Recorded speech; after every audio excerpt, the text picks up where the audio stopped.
Hi everybody, this is Suzie Malone and welcome to Cooking in Red Bottom's Quarantine Dinner Challenge. I'm actually doing a second part of my Easter Sunday special. I've got my little apron on, I've got my red bottoms on, and today this part is so special because I am releasing the secret to my gourmet mac and cheese. Everybody who has had my mac and cheese has just salivated and they ask me at every family function, can you please make that mac and cheese? Because that's how good it is. So today I'm going to reveal the recipe. It's a little bit early in the day for wine yet, so grab yourself some coffee, or if you're cooking this at night, grab yourself a glass of wine. Let's get to cooking.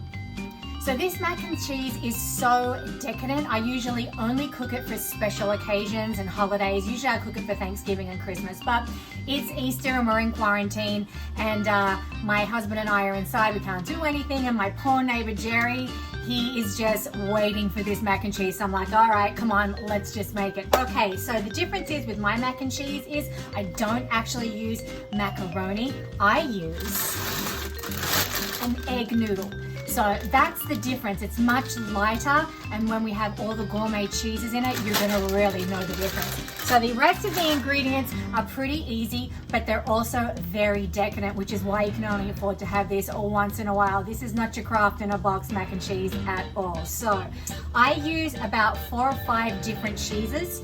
I use a really good mozzarella. You want a cup of mozzarella. This one is really important. That's what's going to get that nice gooey texture to it. Swiss cheese and Gruyere. Have you guys even tried Gruyere cheese yet? It's like the best thing on earth, like ever. Like, oh my God, like if you can't have Gruyere on a melted cheese sandwich or a mac and cheese, what the hell is he going to use it for? It's just so good. You must try it. Okay, and then my last one is some shaved parmesan. Make sure you get yourself a nice bitey parmesan, and we're going to put all those cheeses together.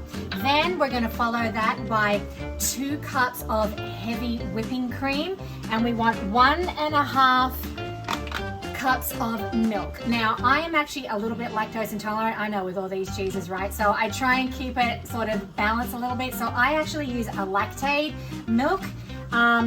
If you want to use it, you're supposed to use a full cream milk, but if you know you want to go a little bit healthier and help everybody else out too, I use a lactate milk. So there are all the ingredients, plus salt, pepper, and parsley. If you can get fresh parsley, fantastic. I just found fresh parsley and the quarantine madness.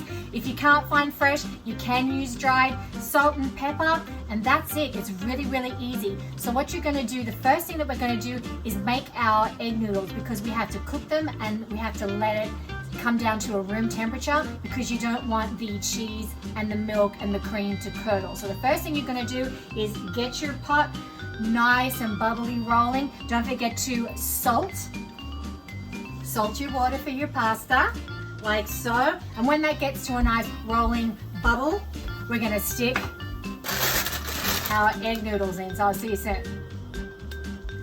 So my pot is at a nice rapid boil, so I'm going to pop in the entire contents of my egg noodles.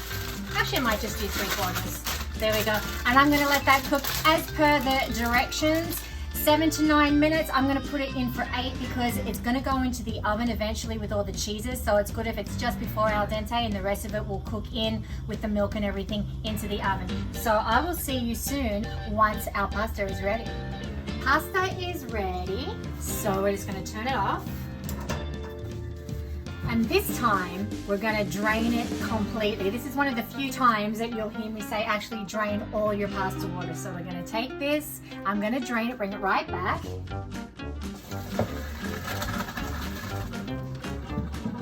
I'm still here. So it's all drained now. So what I've done is I've just taken the strainer and just popped it back into the pot, because we're not going to use these yet. These have to cool. So here's a little secret that you may or may not know.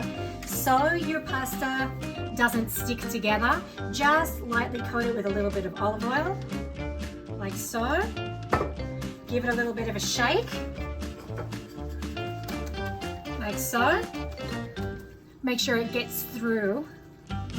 Okay, and then we're just going to leave this to cool. So we're just going to set this aside, and in the meantime we're going to make the glorious sauce for all the cheeses and everything to go into. So grab yourselves a bowl, Okay, now what we're going to do is we're going to start off with the milk. So it's 1.5 cups of milk, pour it straight in. Now it's usually 2 cups of whipping cream. I don't actually like to use that much. I prefer to use probably about 1.25 cups because I don't like the consistency to be too runny. Give yourself a good couple of pinches of flour, just plain all-purpose flour. Pop it straight in there. Like so. Wash my hands. Now we're going to add in, got my little Dotsy tea towel today for Easter. We're going to pop in some cracked pepper, just to taste. Just give it a nice coating on the top like so. Some salt, pinch or 2 of salt, maybe 2 light pinches of salt. Okay, last but not least, your fresh parsley. So we're just gonna pour just a little light coating and save about that much because we're gonna need that at the end. Okay, once we've got all that in there, we're gonna whisk that together and we're gonna thicken it up just a little. So grab yourself a whisk. I'm gonna mix it all up like so. Whisk, whisk, whisk, whisk, whisk, whisk. And then while your pasta is cooling down, you can actually pop this in the fridge if you want, or just set it aside. I would probably just stick it in the fridge until you're ready to put the whole masterpiece together.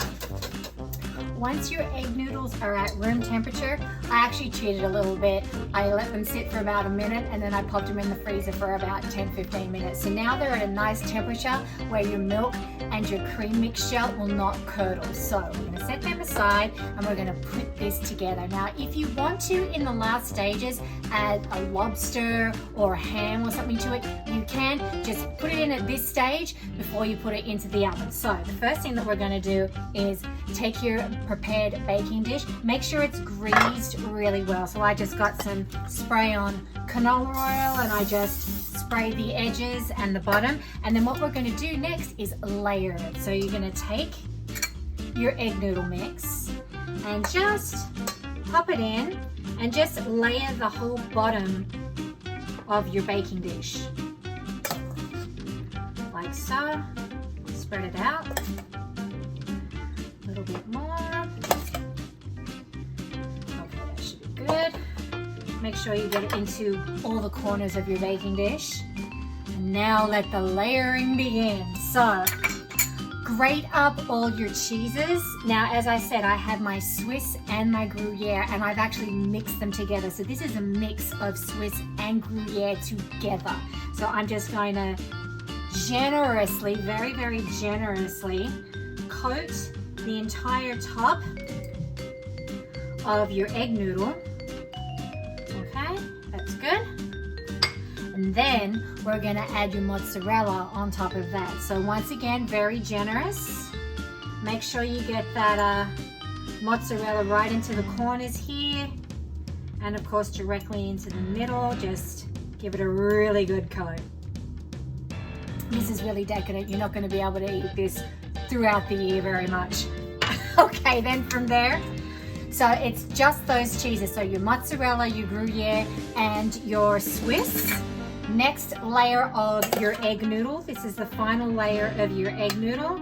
Stick it on top of all of those cheeses, like so. Make sure you got a good coat. Let's get into all those corners. Okay, and then once again, off we go with the layering. So back to your Swiss cheese and Gruyere. Make sure you totally coat it on top. I have more. So once this is all together, it's just a nice, light, creamy flavor. It's just so damn good. Once again with the mozzarella, put a good coating of that mozzarella on top. I'm gonna need a little more mozzarella over here. We get another good handful. There we go. Let's just get savage with that mozzarella. Got it all on top. Okay, then on the top of that, you're actually going to put your shaved parmesan just on the top layer. So just give it a good sprinkle on top, just to give it that bitiness for that first taste. Okay. All our cheeses are now on, so what we're going to do is get your milk and cream mix, and we're just going to pour it completely over the top. So make sure that you get every area just straight on, like so. And because we've whipped it, it's going to have a little bit of a froth on top. That's fine. Okay, and you can see that the parsley there is come through from our little mix. If you want to put some more parsley on, you can. If you don't, if you're happy with what you have, I'm just going to put a few more fresh sprigs on top. And this is ready for baking. So you're going to preheat your oven to 450 degrees Fahrenheit, and it's going to go in there for 20 minutes. When it comes out, let it sit for about 5 minutes before serving. So we're going to see you at the end of the 20 minutes when this is all rich and creamy and beautiful. So I'll see you soon. Now time for our mac and cheese to come out of the oven. So let's take a look. Oh my goodness. Look how beautiful this looks. It's nice and golden and toasty on the top, and you can see it's bubbling underneath. It's just absolutely scrumptious. So what we're going to do now is just let this sit for about 5 to 8 minutes, and then we'll be ready to serve. 5 minutes has just gone by, so it's time to serve up this amazing mac and cheese. So just going to start on a nice little corner piece like so, because this is a side. So going to serve up just enough for it to be a side. You can always come back for seconds, and believe me, you're going to want to. So look at that. Look how dreamy and amazing that looks. There is my beautiful mac and cheese. You're absolutely going to love this. You must try it. And it's going to go perfectly with my pot roast for Easter. So if this is all that you're having today, wonderful. If you're going to try it with the pot roast, bon appetit. Stay safe, stay inside. Thanks for watching Cooking in Red Bottoms Quarantine Dinner Challenge with Suzie Malone.